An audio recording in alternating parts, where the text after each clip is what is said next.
got more in the storehouse for us tonight. So good to be back home again tonight. Like Brother Darrell said, the number's not what's important. I never was a man about the quantity, but the quality. Amen. And I feel like the quality's been good, Brother Man. I like that quality. I don't know if I could say or do or add to anything that's already been said tonight. There's a need. I thank the Lord that His mercy endures forever. Yeah, it does. The Bible says, bless the Lord, O my soul, and all that is within me. Bless His holy name. Yeah. Bless the Lord, O my soul, and forget not all His benefits. I'm thankful today. When I look for a job and a way to provide for myself and my family, and I went to a man and I talked to him about the possibility of getting a job there. When we began to sit down and talk about things, Brother Mike, one of the things I asked him before I took the job was, what are the benefits? Some of the benefits might have been health insurance, dental insurance, and all these things. Yeah, them things are good in the natural world, Brother Darrell, but the benefits of being a child of the King is out of this world. The retirement package is none like you've ever seen before. One of these days, when we take our last breath on this side of the grave, Brother David, and our troubles and trials are over once and for all, when we close our eyes and we begin to go to sleep for a little while, it won't be long. If we're one of those that die in the Lord, we won't lose. Why? Because when we hear that trumpet, the dead in Christ are going to rise first. We which are alive and remain will be called up to meet Him in the middle of there, and so shall we ever be with the Lord. But that's not all. There's going to be a table prepared for them that love Him. We'll all be gathered around there, and He Himself is going to gird Himself up. What a day that's going to be! There's enough to go around for everybody today. If you're here in this world and you feel like this world is not your home, but you don't know yet where you want to make your home, can I tell you today, the benefits of being a child of the King is one of the many things. If you don't have a place to call your eternal home, I can tell you there is a place. I remember in my mind as a young boy going to the nursing home. We called it the old folks home back then, and we would go there and see my little great-grandmother, 90-some years old, about once or twice a week. I just thought it was a place where old people would go and die. But there's another place beyond that sea that old folks can go to and live forever. What a place that is, in a place that eye has not seen and ear has not heard, neither has entered into the hearts of man the good things that God has got in store for them that love Him. Oh, if you don't have the benefits of being a child of the King, you can have them here. As I spoke about the old folks' home, I want to tell you today and make very clear, you don't have to be old to die. You don't have to be young. It can happen anytime. I remember one time in the infancy of my career, I began to work at a little funeral home in the town where I'm from. There was a man there who called me up in the middle of the night and he said, Joe, you got to send somebody to Nashville, Tennessee. My 27-year-old daughter who had moved away for college, she's got in a bad wreck there and she's got killed. And I went down to Nashville, Tennessee and picked her body up. So that medical examiner's office there. Her body was in no shape to be viewed at that time, but we got her back to the funeral home there. And I can just remember in my mind's eye how beat up and tore up she was from the wreck. And the dad come in the next day after we got done doing what we do to everybody. And he said, Joe, is there any ways we can view her? I said, I think we can have a little viewing for her there, just for the family or something, and then close the casket.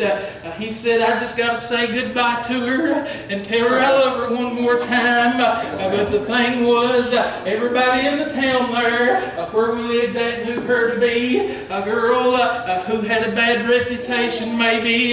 She had hung around with some people that some folks thought she might not hang around with, and they began to find themselves doing the things of this world, and she began to be a partaker of those things with them people, and she got down there in school, and the last they knowed of her was that she was running around with that crowd and doing things she ought not do.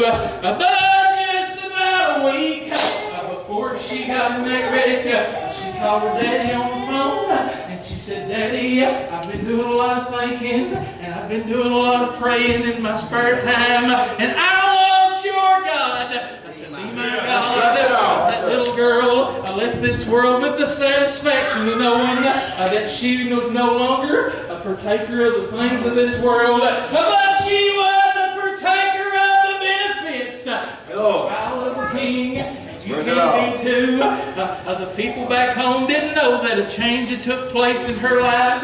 All they remembered was the way they remembered her when she left there. And so he said, just keep the casket closed the whole time. And when he come back in after the burial was over, he said, I'm so glad we done that. I didn't want anybody to cast false judgment upon her because they just remembered the way she was before she left here. That's the way it is sometimes. I'm glad today that I can stand and hold up the bloodstained banner of my Lord and Savior Jesus Christ. I'm not ashamed of the gospel. The gospel changed my life one time, but when he came in to purchase a headstone for her, he said, I don't care what else you put on it.